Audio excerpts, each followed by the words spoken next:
Hello guys, so welcome to your today's maths class. और आज की क्लास में हम कंटिन्यू करेंगे जो टॉपिक हमने लास्ट टाइम छोड़ा था प्रीवियस क्लास के अंदर। तो याद करो लास्ट वीडियो का हमारा लास्ट टॉपिक था क्या। तो मैंने आपको बताया, देखो ऑलरेडी हम अब तक क्या कर चुके हैं, एक बार जल्दी से क्विक रिवीजन करते हैं उस चीज़ का। हमने चैप्टर 1 को स्टार्ट किया है। हमने सबसे पहले पढ़ा है रियल नंबर के टाइप, देखा था रेशनल, इरेशनल का डेसिमल एक्सपेंशन हम लोगों ने देख लिया है। ठीक है, डेसिमल एक्सपेंशन के अकॉर्डिंग हमने terminating, non terminating, non terminating में 2 पार्ट्स थे, नॉन टर्मिनेटिंग रिपीटिंग या recurring, non terminating non recurring या नॉन रिपीटिंग। ठीक है, उसके अकॉर्डिंग हमने डिफाइन कर दिया रेशनल नंबर क्या होते हैं, रेशनल क्या होते हैं। फिर हमने देखा कि रेशनल के जो दोनों टाइप है, टर्मिनेटिंग और नॉन टर्मिनेटिंग रिपीटिंग, उन दोनों में भी हम लोगों ने देख लिया है वहाँ पे कि ऐसी क्या प्रॉपर्टी जिसकी वजह से टर्मिनेट हो जाता है, जिसकी वजह से टर्मिनेट नहीं हो पाता है, रिपीट करता है। तो हमने पता लगाया था उस चीज़ को लेकर कि उसकी सारी पोल कौन खोलता है, उसका डिनोमिनेटर, दैट इज क्यू। ठीक है, उसका प्राइम फैक्टराइजेशन करो। प्राइम फैक्टराइजेशन करने के बाद में आपको पता लग जाएगा एक प्राइम फैक्टराइजेशन में ओनली 2 आ रहा है या ओनली 5 है, चाहे कितनी बार भी हो कोई फर्क नहीं पड़ रहा है, या 2 और 5 बोथ हों, तब तक तो टर्मिनेटिंग। उसके अलावा कोई भी इम्प्योरिटी डाल दो, 3 डाल दिया, 7 डाल दिया, 11 डाल दिया, अकेले आ गए या विद और विदाउट 2 and 5 लिखवाया ना मैंने, तो भी क्या हो जाएगा आपका नॉन टर्मिनेटिंग रिकरिंग हो जाएगा वो चीज़। वो हमने पढ़ लिया ऑलरेडी। फिर हमने यूक्लिड डिवीजन लेमा किया था लास्ट वीडियो लेक्चर के अंदर। उसमें आपको बताया यूक्लिड डिवीजन लेमा की एप्लीकेशन थी। एक एप्लीकेशन था एचसीएफ फाइंड करने में, उससे रिलेटेड क्वेश्चन हमारे प्रीवियस वीडियो में किया। और सेकंड एप्लीकेशन आज करने वाले हैं कि कैसे रिप्रेजेंट किया जाता है इवन इंटीजर और इंटीजर को कैसे रिप्रेजेंट करते हैं, उनके स्क्वायर वगैरह को करेंगे। वो एक्सरसाइज क्वेश्चन है, that will be taken later, जैसा ही मैं आपको ऑलरेडी इंट्रोडक्शन वाले में बता चुका हूँ। पहले हम करने वाले हैं कंसेप्ट एग्जाम्पल। जैसे ही एक बार चैप्टर इस वे में कंप्लीट होगा कंसेप्ट एग्जाम्पल, फिर एक एक करके एक्सरसाइज को उठाया जाएगा। तो टेंशन नहीं लेना कि एक्सरसाइज क्वेश्चन क्यों नहीं आ रहे हैं, वो आएंगे। ठीक है, चलो। तो प्रीवियस वीडियो पे लास्ट में आपको होमवर्क के कुछ क्वेश्चन दिए थे, सडनली वीडियो बंद हो गया था किस रीजन की वजह से, तो मैंने कहा चलो ठीक है, वरना मैं आंसर कराने वाला था। कोई बात नहीं, आप लोगों ने किए हैं। एक छोटी सी बात, उनके आंसर कुछ लोग एक्सपेक्ट कर रहे होंगे कि सर हमने कमेंट सेक्शन में आंसर लिखा है। पहली बात तो सारे बच्चे कमेंट नहीं कर रहे हैं। अरे आपको कुछ टास्क दिया जा रहा है, कुछ वर्क दिया जा रहा है, तो ऑब्वियसली आपको बनता है कमेंट करो, जिससे कि मुझे भी आइडिया लगे कि हाँ बच्चे करेक्ट आंसर दे रहे हैं कि रॉन्ग आंसर दे रहे हैं। ठीक है, तो यहाँ पे आपको उनका सॉल्यूशन नहीं कराने वाला हूँ मैं। क्यों नहीं कराने वाला? अगर आप 6th के बच्चे होते, 7th क्लास के बच्चे, 8th क्लास के बच्चे, मैं आपको आंसर कराता सेम क्वेश्चन का। बट अब आप 10th के बच्चे हो तो आपको उसका आंसर नहीं कराऊंगा, अपना आंसर खुद कैसे वेरीफाई करते हैं उसका तरीका बताता हूँ, जिससे कि आप मेरे ऊपर डिपेंडेंट ना रहो, किसी और पर डिपेंडेंट ना रहो। तो देखो एचसीएफ आपने यूक्लिड डिवीजन लीमा निकाला, मैंने देखा कुछ बच्चों का आंसर सही है, कुछ का डिफरेंट है। तो आप लोग पहली बात तो ये आपकी हैबिट थोड़ी सी गलत है। अगर आपका आंसर कुछ आ रहा है, दूसरे बच्चे का आंसर अलग लिखा हुआ है कहीं पे, तो आपके माइंड में एक बार क्लिक करना चाहिए, यार एक बार चेक कर लेता हूँ कहीं मेरा गलत तो नहीं है। ये एक बार आना जरूर चाहिए। ठीक है, अब आप चलो ठीक है, ये तो आपको पता लग गया। एग्जाम के अंदर कोई दूसरा दिखाएगा नहीं आपको, तो वहाँ कैसे पता लगेगा आपको कि आपका आंसर सही है कि आपका आंसर गलत है? तो यार एक मेथड होना चाहिए, और मैथ्स में होता है। आपको अपना आंसर चेक करने का तरीका पता होता है कि आंसर कैसे चेक किया जाता है। ठीक है ना? तो आप मुझे बताओ, यूक्लिड डिवीजन लीमा आपने फर्स्ट टाइम पढ़ी, मान ली बात, कोई प्रॉब्लम नहीं है। कि एचसीएफ लाइफ में फर्स्ट टाइम पढ़ा था? नहीं पढ़ा ना? तो मुझे बताओ कितने बच्चे ऐसे हैं, अभी कमेंट करके बताना इस चीज़ को, कि कितने बच्चे ऐसे हैं जिन्होंने अपना आंसर यूक्लिड डिवीजन लीमा से निकालने के बाद में एचसीएफ निकालने के दूसरे मेथड से वेरीफाई किया था। अगर आप अपना आंसर वेरीफाई नहीं कर रहे हो तो इसका मतलब है कि आप अपनी सारी मेहनत को वेस्ट कर रहे हो। ठीक है, इतनी मेहनत करने के बाद में आपको वेरीफाई करने का मेथड छोटा सा होता है। तो 30 सेकंड और दे दो अपने आप को, आंसर वेरीफाई करो तब आगे चलो। ठीक है, तो वो आंसर तो नहीं बताऊंगा, तरीका मैंने बता दिया वेरीफाई कैसे करना है। एचसीएफ का जो बेसिक मेथड आप जानते हो उसका यूज़ करके वेरीफाई कर लेना। अभी हम एक एग्जाम्पल और करेंगे, 1-2 एग्जाम्पल उसी टॉपिक के, जिससे कि क्लियर हो जाएगा, कुछ कन्फ्यूजन होगा वो, और फिर आज का नया एप्लीकेशन। तो फटाफट से हम निकालते हैं एक बार। एचसीएफ आपको निकालना है 25 और 250 का। ठीक है, तो आपको पता है पूरे मेथड से लिखवा रहा हूँ ये वाली चीज़ में। तो क्या लिखोगे आप कि हेयर 25 इज लेस देन 250। ठीक है, बाई यूक्लिड डिवीजन लिखते चलो साथ साथ, by Euclid division lemma A equal to B Q plus R where R is less than B greater than equal to 0। देखो भी आलस मत करना, अभी जिस तरह से लिखवा रहा हूँ आंसर प्रॉपर वे में लिखोगे, एग्जाम में आपको ऐसे लिख के आना है। ठीक है, तो अभी आप शॉर्टकट करोगे तो एग्जाम में याद नहीं आएगा। ठीक है, तो अब हमें पता है कि हमें 250 को रिप्रेजेंट करना है 20 की किसी फॉर्मेट में, और उसका तरीका आप लोग जानते हो क्या। ये तो अभी करके दिखा रहा हूँ, करना नहीं है आप लोगों को, प्रैक्टिस इतनी कर लो इसकी नीड ना हो। 25 टाइम्स 250, इसका मतलब इसको मैं 25 × 10 + 0 लिख सकते हैं। ये क्वेश्चन क्यों उठाया भी आपको समझ में आ जाएगा, मैंने ऐसे नहीं उठाया, कुछ रीज़न है उसका कि आपने क्या 25 10 250 पूरा पूरा जा रहा है, रिमाइंडर 0 हो गया। और मैंने कहा था जिस स्टेप में रिमाइंडर 0 आ जाए आप ऐसे बॉक्स बनाओगे और यहाँ लिखोगे रिमाइंडर इक्वल टू 0। इस स्टेप के अंदर जो डिवाइजर होता है दैट इज ऐसे, आप ऐसे बिल्कुल ऐसे एग्जाम में मेंशन कर सकते हो, कोई प्रॉब्लम नहीं, टीचर खुश हो जाएगा। ठीक है, मौका में वो खुश हुआ, टीचर खुश हो जाएगा इसको देखे कि यार बच्चे को कंसेप्ट मालूम है। क्या कंसेप्ट मालूम है कि जिस स्टेप में रिमाइंडर 0 आता है उस स्टेप का जो डिवाइजर होता है दैट इज HCF। फिर आप लिख भी सकते हो बाद में, सो HCF ऑफ 25 एंड 250 इक्वल 25। ये क्वेश्चन मैंने क्यों लिया है, क्वेश्चन इसलिए लिया है जिससे आपको ये आइडिया लगे कि फर्स्ट स्टेप के अंदर भी HCF निकल सकता है। ठीक है, यानी कि कोई नंबर अगर दूसरे नंबर को कंप्लीटली डिवाइड कर रहा है पूरा पूरा, तो वो HCF ही तो हो गया, हाईएस्ट कॉमन फैक्टर।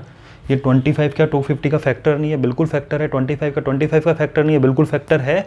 और वो ये हाईएस्ट नंबर है जो दोनों को डिवाइड करता है, 25 को डिवाइड करता है और 25 250 को भी डिवाइड करता है। ठीक है, ऐसा होता है, मेंटली सोल्व होना चाहिए, नहीं कि सिर्फ हम लिख रहे हैं तब जाके अपन को आंसर पता लग रहा है। आंसर आपको पहले माइंड में आना चाहिए, अच्छा यार 25 250 पूरा पूरा डिवाइड कर HCF तो 25 ही आने वाला है, आपको पहले से मालूम है HCF 25 ही आने वाला है। फिर आपको बस एक तरीके से उसको लिख के दिखाना है कि हाँ देखो भाई मुझे पता तो था पहले से, ठीक है स्मार्ट है हम, पता है हमें, लेकिन आने वाला है 25, ठीक है लिख के दिखा देंगे, कोई प्रॉब्लम नहीं है। This is the complete method, इतना लिख के आओगे तो आपका हाफ मार्क्स भी कहीं नहीं कटने वाला। ठीक है, एक एग्जाम्पल और करते हैं इस चीज़ का लास्ट, और फिर हम चलेंगे इसकी नेक्स्ट एप्लीकेशन पे। आप निकाल के बताओ HCF ऑफ 34 एंड 170। चलो स्टार्ट हो जाओ, जल्दी से करना, 1 मिनट है, फटाफट से पूरे मेथड से सोल्व करो। ठीक है, मेथड आपके सामने है, बस कुछ कुछ चेंजेस करने हैं, वो चेंजेस मैं कर लेता हूँ। मेरे को ये तो बेनिफिट है ना भाई यहाँ पे कि मेरे पास फॉर्मेट रेडी है।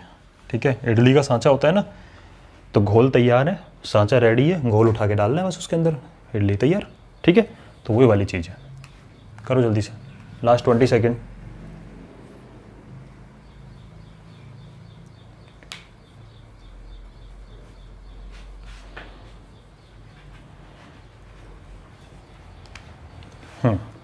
तो ये 34 इज लेस देन 170, तो भाई Euclid division lemma A equal to BQ plus R। कुछ बच्चों की हैबिट इतना ही लिखते हैं, गलत है, ये लिखा करो, इसके बिना काम नहीं चलेगा। ठीक है, यहीं पे आधा नंबर काटते हैं। ठीक है ना, उसके बाद में आपका क्या हो जाएगा, तो आपको 170 को रिप्रेजेंट करना है। तो ज़रा ध्यान से देखो, 34 अगर मैं 5 जा करूँ, 5 4 जा 20, 0 2 बच गया, 5 3 15 2 17, पूरा पूरा डिवाइड हो रहा है या नहीं हो रहा है? क्या इस स्टेप में रिमाइंडर की वैल्यू 0 आई या नहीं आई? ठीक है, तो ये आपका HCF होगा, बिल्कुल ऐसे मार्किंग कर सकते हो, कोई प्रॉब्लम नहीं है इस चीज़ के अंदर। ठीक है ना, बोलते हैं ना कि एक पिक्चर रिप्रेजेंटेशन होता है किसी चीज़ का और एक थियोरेटिकल लाइन लिखना होता है, तो पिक्चर रिप्रेजेंटेशन जैसा हो गया ये।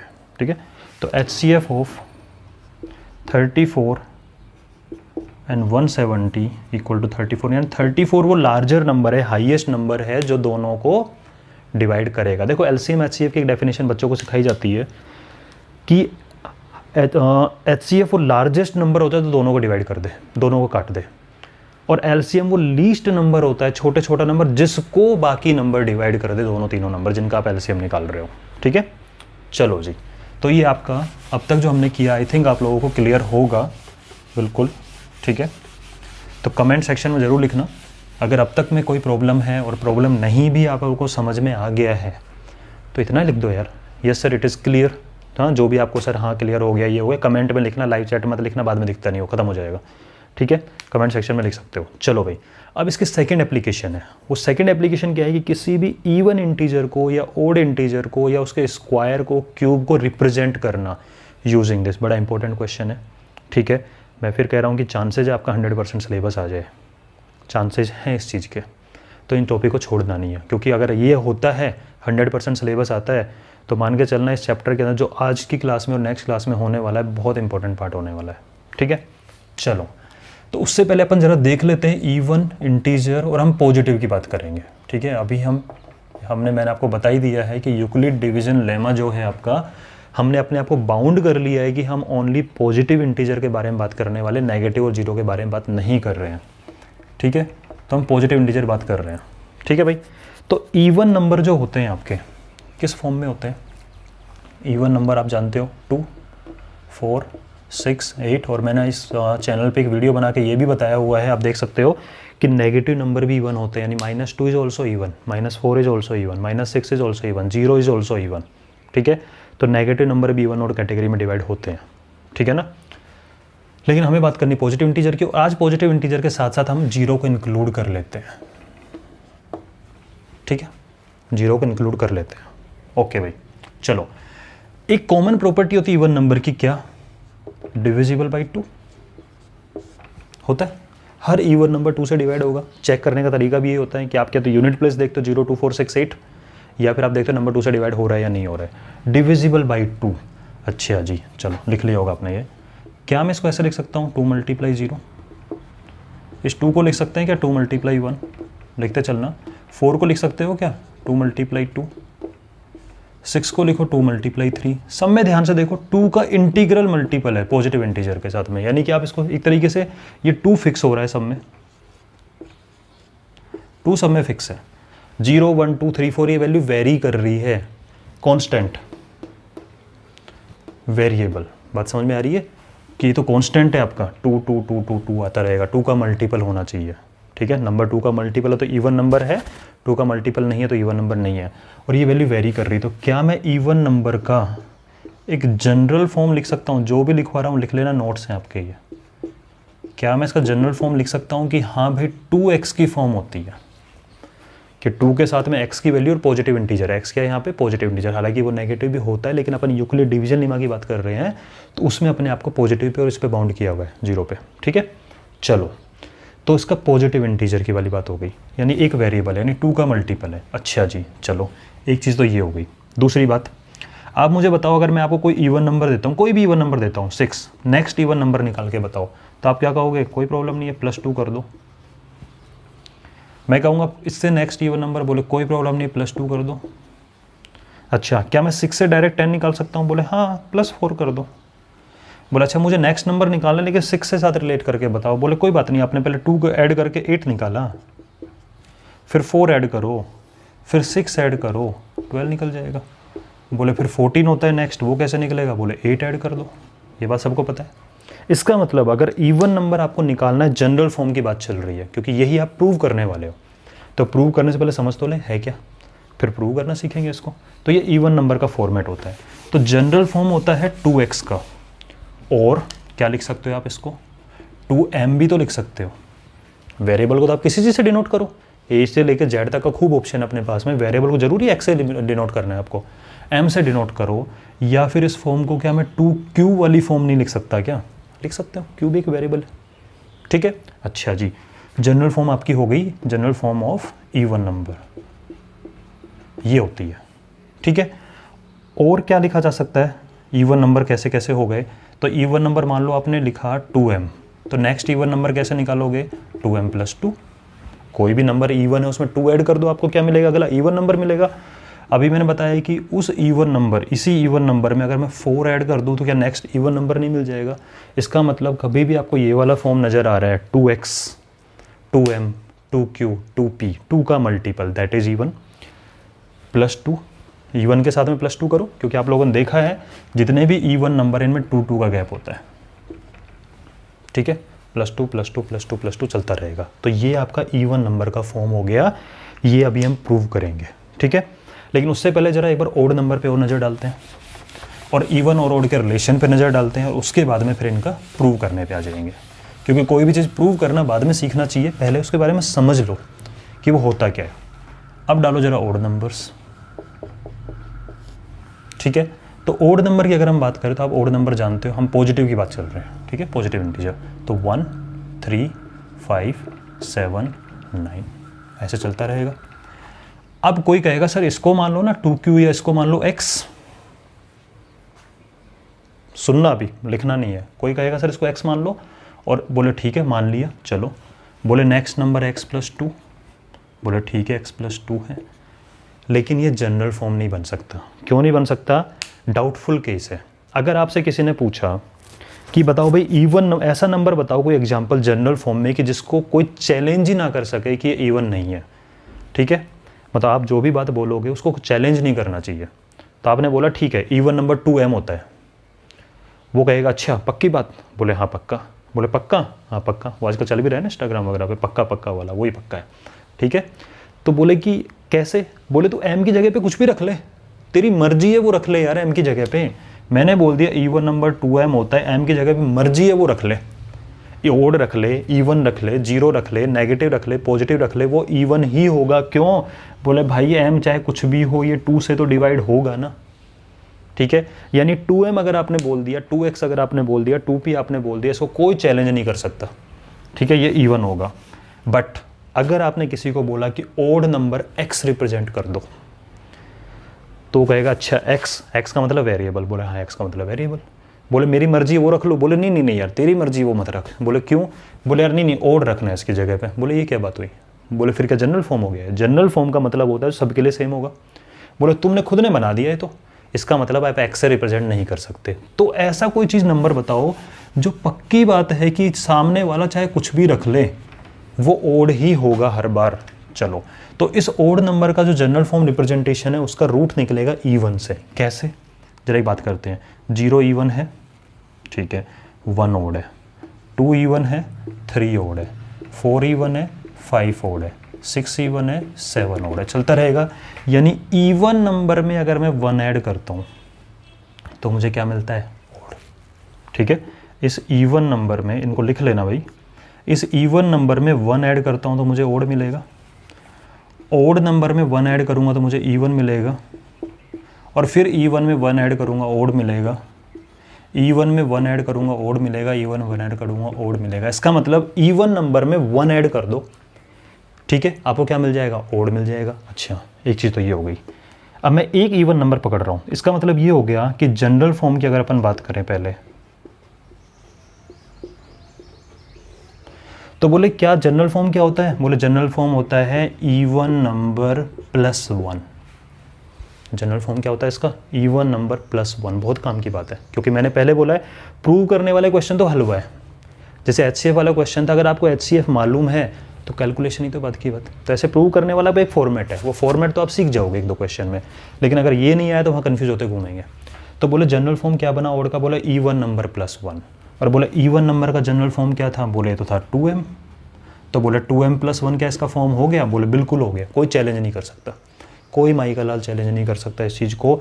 और बोले 2x प्लस 1 लिख दो, कोई प्रॉब्लम नहीं है। बोले और बोले 2q प्लस 1 लिख दो, बताओ कोई चैलेंज कर सकता है? आप m की वैल्यू कुछ भी रख दो, x की वैल्यू कुछ भी रख दो, q की वैल्यू कुछ भी रख दो उठा के, ये पोर्शन हमेशा इवन आएगा, ये पोर्शन हमेशा इवन आएगा, ये पोर्शन हमेशा इवन आएगा, और हमेशा इवन नंबर में 1 ऐड करने पे आपको ओड मिलेगा ही मिलेगा।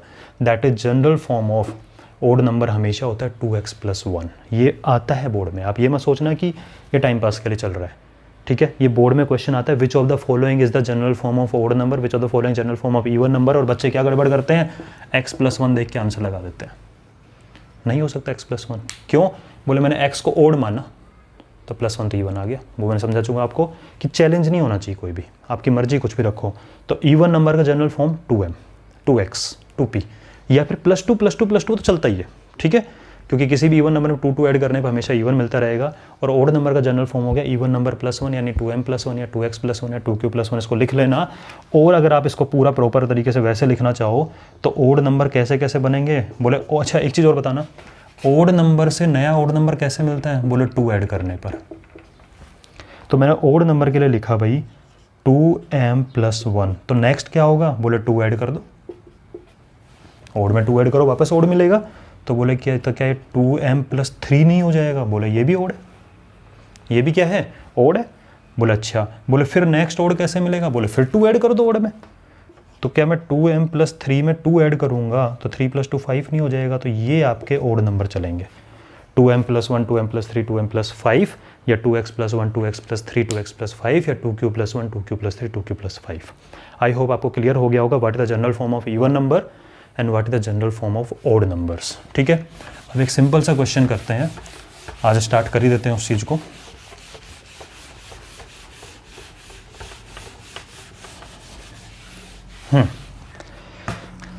तो आपका एग्जाम्पल नंबर है, आई थिंक एग्जाम्पल नंबर 2 है, एग्जाम्पल नंबर 1 आप लोगों ने खुद ने कर लिया होगा, नहीं किया है तो कर लेना, ठीक है।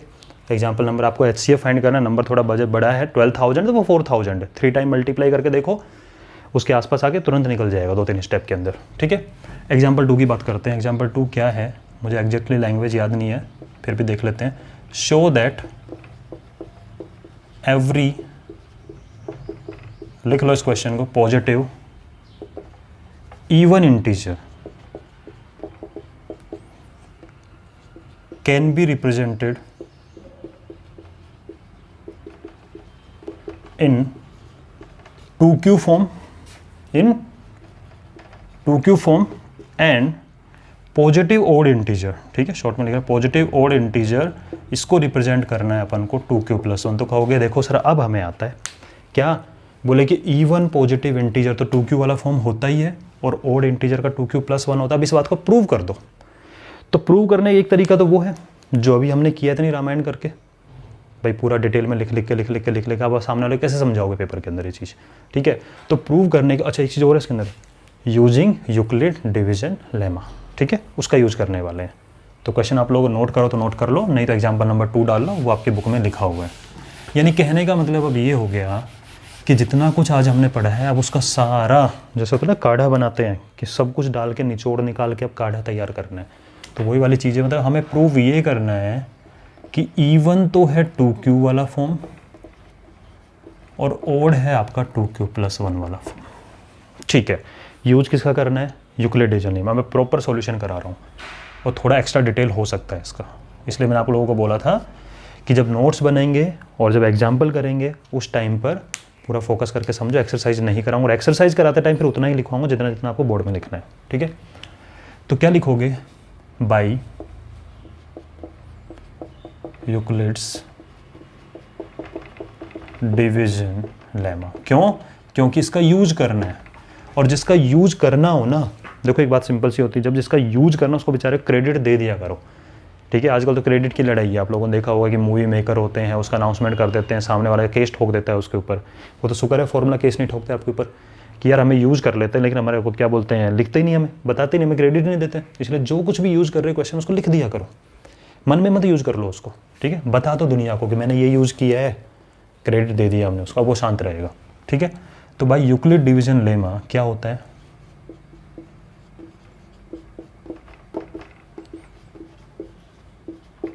ठीक है। अब आपको क्या लग रहा होगा कि सर इसका यूज़ करके ये कैसे प्रूव करें, तो जरा मैं सिर्फ लिख रहा हूँ समझाने के लिए। जरा इसको ऊपर लिख के देखना, इसके नीचे लिख के देखा हमने, बोले सर 2q, बोले ठीक है, बोले इसको लिख के देखना एक बार इसके नीचे।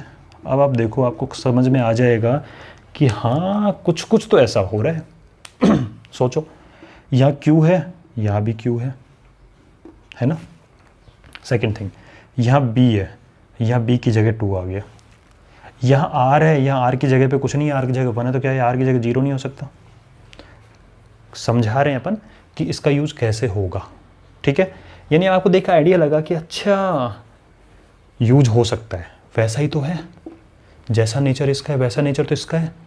तो फिर इससे ये कैसे लेके आए, तो इससे ये लेके आए, तो देखो इस एक चीज़ का फ़ायदा है इस टॉपिक का कि आपको आंसर का हिंट पूरा क्वेश्चन में मिलेगा। तो आपके मन में आ रहा होगा, अरे यार बस कैसे भी करके b की जगह 2 आ जाए तो हमारा काम बन जाए। तो बोलो b की जगह 2 अपने आप तो आएगा नहीं, आपको लेके आना पड़ेगा। अब आप कैसे लेके आओगे, और मैथ्स में अगर कोई चीज़ हमें लेके आनी होती है, और हमें एक चीज़ पता है क्या, जब आपने यूक्लिड डिवीजन में पढ़ा था तो क्या था उसके अंदर, a and b are positive integers, याद है, here a and b are positive integer. क्या a और b में कोई बाउंडेशन थी कि a यही वैल्यू होनी चाहिए 5 ही होगा भाई, ये तो b 6 ही होगा, ऐसा कुछ तो नहीं था ना, नहीं था ना। कुछ भी हो सकता है, हर जगह एप्लीकेबल है। तो जब हर जगह एप्लीकेबल और मैथ्स में कोई चीज़ आपको अपने मर्जी से लेके आनी, तो उसके लिए बहुत अच्छा सिस्टम दिया हुआ है मैथ्स ने, क्या, लेट, ठीक है, लेट b। अब आप कहोगे सर b को क्या माने, अरे जो चाहिए वो मानो ना, क्या चाहिए आपको, बोले सर b की जगह 2 आ जाए तो हमारा काम बन जाए, तो b को 2 ही मान लो। किसने मना किया है, मान लो, कोई मना नहीं करेगा आपको। Let b equal to 2। अब सारा खेल यहाँ से स्टार्ट होता है। बी को 2 मान लिया, बोले ठीक है मान लिया, बोले अब आगे, बोले आगे अब कंडीशन पूरी लिखो। क्या बोले सारा फोकस ले आओ इस कंडीशन। मैंने कहा था बहुत इंपॉर्टेंट पार्ट है, क्योंकि आपको पता है बी की जगह तो 2 आ गया, लेकिन आर की जगह आपको 0 भी चाहिए, आर की जगह आपको 1 भी चाहिए, तो वो कहाँ से मिलेगा, इस जगह से। ठीक है, कैसे मिलेगा, तो बोले R greater than equal to 0, बोले बिल्कुल सही है, बट लेस देन बी। बोला बी क्यों रख रहे हो, बी की जगह क्या रखो, 2। फर्स्ट क्वेश्चन है, अभी दिमाग ये नहीं लगाना है कि नेक्स्ट क्वेश्चन कैसे कर पाओगे, अगर इसकी जगह कुछ और होता तो क्या होता, इसकी जगह और होता तो क्या होता, वो मत सोचो, मैं सारे करवाऊंगा। ठीक है, अभी आप सिर्फ इतना सोचो कि हाँ इस क्वेश्चन मुझे फ़ायदा मिल रहा है ना बी की जगह 2 रखने पर, तो रख लो, कोई मना नहीं कर रहा आपको। मैंने जैसे b इक्वल टू 2 रखा, इस कंडीशन में r की जगह greater than equal to 0 less than 2 आ गया। अब मुझे बताओ, सारा खेल r पे है, क्योंकि आपको आंसर दिख रहा है, आंसर मुझे दिख रहा है कि यार यहाँ 2q है, यहाँ 2q प्लस 1 है, मतलब r की जगह पे एक बार 0 और एक बार 1 है, ये आपको नज़र आ रहा है।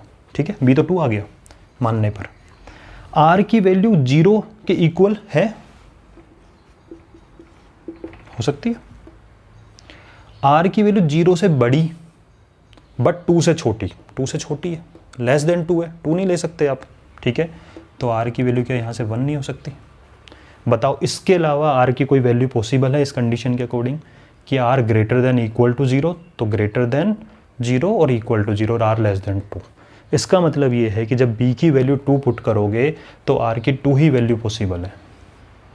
ठीक है, b की जगह अगर 3 रखा होता, किसी और क्वेश्चन की बात करेंगे, b की जगह अगर 3 रखा होता तो यहाँ पे लेस देन 3 होता, लेस देन 3 मतलब 2 ले सकते थे, 1 ले सकेंगे, 0 ले सकेंगे, वो भी आएगा अगले क्वेश्चन में। ठीक है, अभी इतना ध्यान दो। अब आपको b पता है क्योंकि जो आपने अज्यूम किया है, और आपको r पता है, तो क्या करोगे, इसको इक्वेशन नंबर 1 नाम देते हैं, इस वाले पार्ट को पुट। इसलिए मैं आपको बोलता हूँ कि एग्जाम्पल है, आपको पूरी एक एक चीज़ बताई जाएगी, तो इसलिए बीच बीच में कुछ एक्स्ट्रा भी होगा, तो अभी दिल पे नहीं लेना है कि क्या इतना ज़्यादा लिखना पड़ता है एग्जाम में। एग्जाम में लिखने वाली चीज़ें एक्सरसाइज क्वेश्चन में इंप्लीमेंट कराऊंगा, जिसमें 1-2 चीज़ें हट जाएंगी यहाँ से। तो put value of b and r, भाई आपने b की वैल्यू पता लगी, r की वैल्यू पता लगी, तो रखो उठा के इसके अंदर, किसका इंतजार कर रहे हैं, इन इक्वेशन नंबर 1। अब इक्वेशन 1 में आपने रखना स्टार्ट किया। अच्छा, a क्या है, पॉजिटिव इंटीजर। ठीक है, जानते हैं हम, तो a is equal to b, b की जगह क्या रखूंगा मैं, 2q प्लस r। बोले r क्या रखूं, दोनों है, दोनों रखो। बोले तो दोनों कैसे रखे एक साथ, तो एक में मत रखो या तो अलग अलग में रख लो। तो एक बार आपने r इक्वल टू 0 रखा, तो इसका मतलब a इक्वल टू 2q आ गया। ठीक है, बोला r इक्वल टू 1 बच गया तो रख दो ना, किसने मना किया है। तो अब b इक्वल टू 2, b तो 2 ही रहेगा क्योंकि आपने अज्यूम ही 2 किया है। तो a equal to 2q plus 1। इसका मतलब क्या हुआ कि कोई भी पॉजिटिव इंटीजर a, कोई भी पॉजिटिव इंटीजर a सिर्फ इन 2 फॉर्म में ही लिखा जा सकता है फॉर b इक्वल टू 2। ठीक है, जैसे b इक्वल टू 3 होगा तो आपको पता है b इक्वल टू 3 होगा तो लेस देन 3 होगा, तो r 0 भी होगा, r 1 भी होगा, r 2 भी होगा। अभी दिमाग नहीं लगाना है, सिर्फ सुनते चलो, मैं थोड़ा थोड़ा डाल रहा हूँ जिससे कि नया ना लगे आपको। तो वहाँ पे r 0 भी होगा, r 1 भी होगा और r 2 भी होगा, तो r की 3 वैल्यू होंगी, तो कितनी इक्वेशन बन जाएंगी, r की वैल्यू रखने पर 3 इक्वेशंस। इसका मतलब उस क्वेश्चन में a को कितने तरह से रिप्रेजेंट कर सकते हो, उस क्वेश्चन में किसी भी positive integer, a positive integer है, किसी भी पॉजिटिव इंटीजर a को वहाँ पर 3 मेथड से रिप्रेजेंट कर पाओगे। लेकिन इस क्वेश्चन में क्या हुआ कि b की वैल्यू हमने 2 अज्यूम किया, क्यों, क्योंकि हमसे 2 बोला गया था। ठीक है, उसके अकॉर्डिंग r की वैल्यू कितनी निकली पॉसिबल, 2 वैल्यू 0 एंड 1, उसके अकॉर्डिंग टोटल इक्वेशन बनी 2। इसका मतलब a को सिर्फ इन 2 वेज में ही रिप्रेजेंट कर सकते हैं। अभी सिर्फ इसी क्वेश्चन पे फोकस होना चाहिए। ठीक है, यानी कोई भी पॉजिटिव इंटीजर सिर्फ इन 2 वे में रिप्रेजेंट हो सकता है for value of b equal to 2। ठीक है, यहाँ तक हो गया। नेक्स्ट क्वेश्चन में टाइम कम लगेगा क्योंकि यहाँ पे जो बातें बार बार बताई गई है उस क्वेश्चन में कम बताई जाएंगी। अच्छा, अब समझना है अभी, तो a इक्वल टू आपका 2q निकला और एक a इक्वल टू निकला 2q प्लस 1। अब आप क्या लिखोगे, एज 2q। अब आपको देखो, याद करो क्वेश्चन में क्या पूछा था, उसमें ये पूछा था बताओ इवन इंटीजर 2q की फॉर्म में होता है, और ओड इंटीजर 2q+1। तो यहाँ तक तो हम लेके आ गए कि हाँ इंटीजर, पॉजिटिव इंटीजर दो फॉर्म में होता है, इनमें से इवन और ओड कौन सा है वो बताना है। तो वो कैसे बताओगे, as 2q is divisible by 2, भाई 2q 2 से डिविजिबल है, सो इट इज इवन। आपने प्रूव कर दिया कि कोई भी पॉजिटिव इंटीजर इस फॉर्म में होता है और इस फॉर्म में होता है, ठीक है। उसमें से ये वाला फॉर्म कंफर्म इवन है, क्यों, क्योंकि 2 से डिविजिबल है, ठीक है। एक बात प्रूव हो गई। एंड अब इसके लिए मैं आपको दो मेथड बताऊंगा लिखने के। एंड फर्स्ट तरीका क्या है, जो मर्जी वो लिख लेना, एंड के बाद में फर्स्ट तरीके से लिखना है, अभी तो दोनों लिख लेना, बाद में आपकी मर्जी जो चलेगी। व्हेन वी ऐड, क्योंकि ध्यान दो ये 2q वाला पोर्शन आपने इवन प्रूव कर दिया है, तो व्हेन वी ऐड 1, क्योंकि 1 ऐड कर रहे हो in even number we get odd, so even plus 1 is odd, so 2q plus 1 is odd form। क्या तो ऐसे लिख दो, ठीक है। अगर आपको ऐसे नहीं लिखना तो आपको लगता है कि बुक में कहीं और तरीके से लिखा हुआ है, तो वो भी हम लिखा के समझा देते हैं, टेंशन नहीं लेना है। या फिर देखो ये तो लिखना ही है, इन दोनों में से कोई एक चीज़ लिखनी है, क्या तो ऐसे लिख देना या ऐसे लिख देना। क्या लिखोगे आप मुझे बताओ, कोई भी नंबर दो ही टाइप के होते हैं, क्या तो इवन होते हैं या ओड होते हैं, क्या इसके अलावा कोई तीसरा टाइप बचता है नंबर का। हर नंबर, आप कितने नंबर लिख लो, लाखों करोड़ नंबर लिख लो, उसमें even odd even odd even odd alternate चलता रहेगा। तो नंबर होते ही दो टाइप के हैं, और दो अलग अलग दिख रहे हैं, नहीं दिख रहे हैं, क्या एक जैसे दिख रहे हैं, नहीं दिख रहे। तो जब नंबर होते ही दो टाइप के हैं, तो जब ये इवन वाली कैटेगरी ये चली गई, तो बची वाली कैटेगरी कौन सी, ओड बची या नहीं बची। तो आप लिखोगे कि देयर आर